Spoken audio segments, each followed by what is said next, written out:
Les démons ont la foi, pourtant ils croient que Jésus est Dieu et qu'il sauve. C'est pas pour autant qu'ils sont sauvés.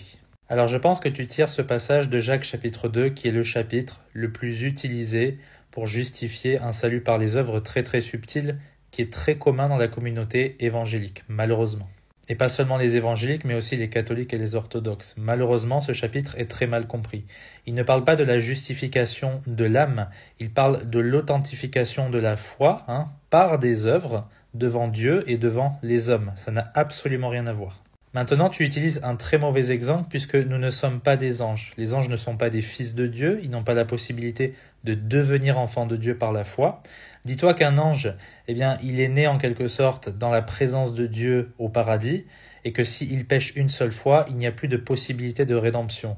Nous naissons sur terre avec notre nature de pécheur et il y a une possibilité de rédemption. Donc tu ne peux pas comparer un ange et un être humain. Maintenant, pourquoi est-ce que dans le contexte, il dit « les démons croient aussi et ils tremblent ».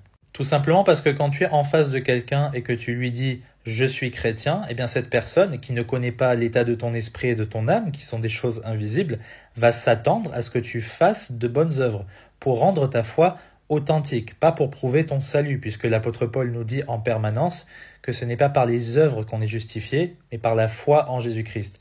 Et c'est pour ça que dans ce même chapitre, en Jacques chapitre 2, il dit que la foi d'Abraham lui a été imputée à justice. C'est le seul verset dans tout le chapitre qui parle de la foi et du salut d'Abraham. Ce n'est que par sa foi, tout simplement. Mais le fait qu'il ait voulu sacrifier son fils sur l'autel en obéissant à Dieu, ça ne va pas lui assurer son salut, ça va montrer que sa foi est grande. Donc c'est ça en fait dont il est question. Jacques veut qu'on fasse des œuvres pour rendre notre foi authentique, pas pour qu'on gagne ou qu'on garde le salut. Fais attention à ça. Que Dieu te bénisse.